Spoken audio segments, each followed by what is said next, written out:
So today we wanted to count down the top 10 ways you can dominate / crush / kill / murder your fantasy football draft. Denny, do you want to kick us off with your number 10 way to do this? Absolutely. Listen, this worked for me last year really well. Listen, what you have to do is really prepare for your draft by loading up on food that makes you incredibly gassy. Like broccoli, Brussels sprouts, cabbage, lentils is one of my favorite, and asparagus. I mean, you down that stuff in 3 or 4 hours before your draft, and you can just go in and honestly, Pete, you can let it rip.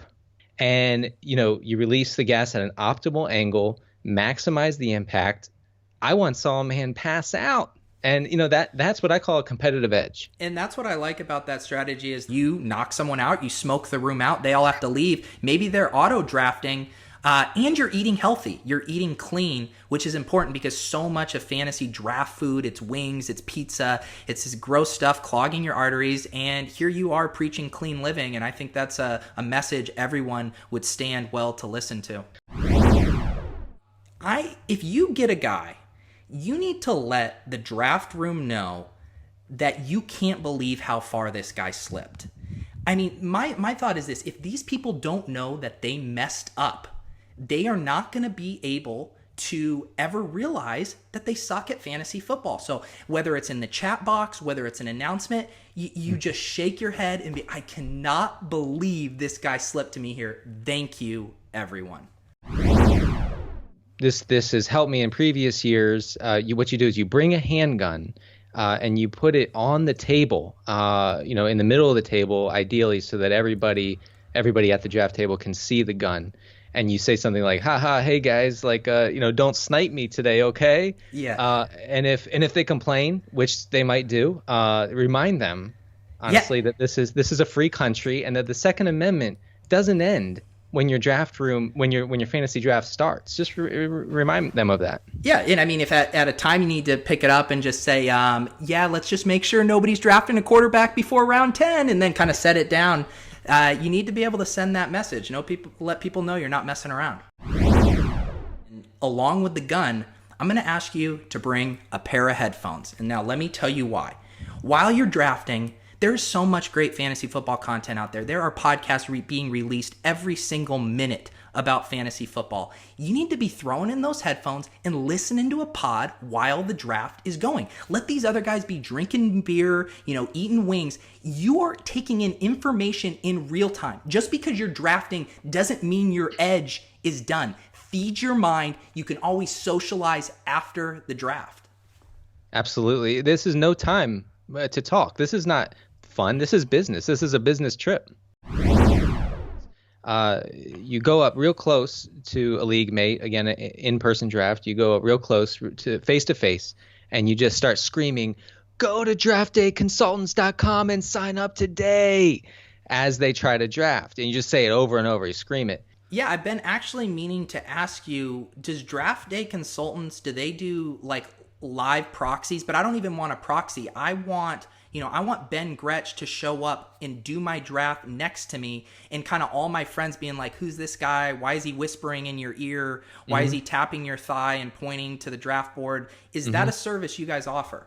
Absolutely, yes. Ben or any number of consultants can come over and, physically be there with you, sit on your lap if you want. I mean, just provide, physical comfort for you. That's great. I didn't know that. I mean, they will sit on your lap. There's the new tagline, Draft Day Consultants. They will sit on your lap. If someone drafts a guy who got injured the night before, or maybe a week ago, let them know they're an idiot. All right, I like saying, did you know he got hurt last night? Type it in the chat box. Just be like, you're the biggest dummy ever. Again, if these guys don't know that you've been on top of the information and that they're a fool for having a life outside of fantasy football, they're the joke, okay? Exactly. Have you ever heard of a hamstring? It's dumb.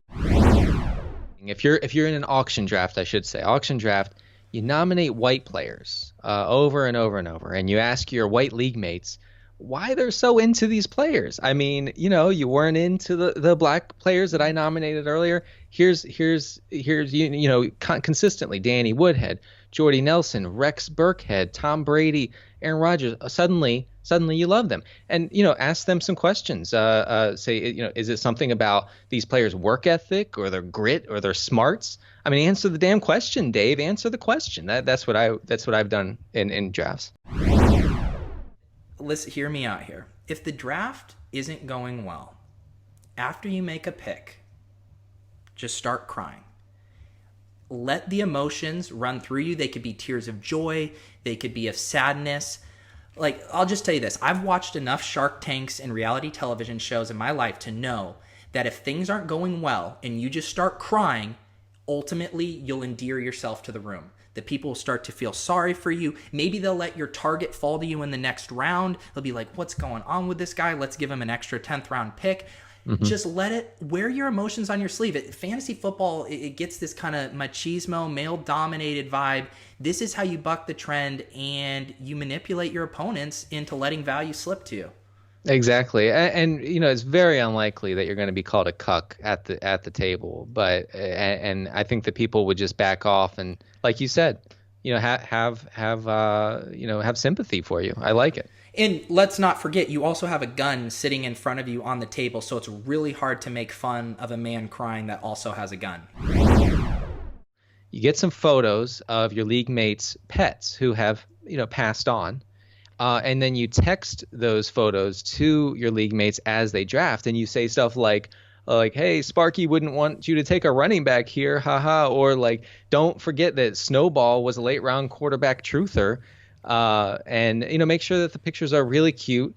I've had league mates run out of the room crying. It's, again, crying is something that happens during fantasy drafts, so I think that's unavoidable. But that really gets into their head. All right, the number one tip of how to win your draft, and this is going to be short and sweet. Mm-hmm. After the draft, you have to post a screen grab of your roster on social media. Because, Denny, if you don't share the roster on Twitter, as far as I see it, the draft never happened. I mean, metaphysically, you're right. Right. Actually. I mean, the whole reason we play this game, it's to let everyone know that we're playing this game and that we're playing at a high level. And it's the old, if a tree falls in the forest. And I'll tell you what, if you're not posting that on Twitter, if you're not posting, I will go as far as to say, post it on LinkedIn. Let your coworkers know that you're a fun, chill guy that has outside hobbies. Outside of work. And if anybody calls you a fantasy douche, just say, just reiterate what Pete said about a tree falling in the woods. It's a philosophical approach to this game. That's right. Well, Denny, I think we have fully equipped the people to dominate their drafts. We've already got a very nice plug for Draft Day Consultants in there. Is there anything else you would like to tell our really kind of engaged audience? No, I would just say don't back down from the gun thing. That's my main point there.